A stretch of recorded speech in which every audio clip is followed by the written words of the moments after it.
Magdinasigay kamo sa usa og magtinabangay. Unang sulat ni Apostol Pablo ngadto sa taga-Corinto kapitulo 5 bersikulo 11. Sa laktod nga pagkasulti, si San Pablo nagpahinumdom kanato nga magdinasigay ta sa dili pa ta mga matay.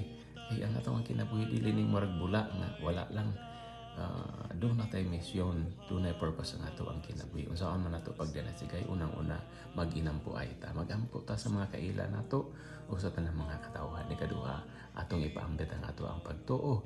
Kung way maminaw di ato ng buhaton diya sa Facebook or sa YouTube, naara na nila kung maminaw or dili. Ikatulo, magbuhatag maayo o kaayo sa atong mga kaigsunan. Bahala kung ginagmay nga mga butang. Basta kinasing-kasing.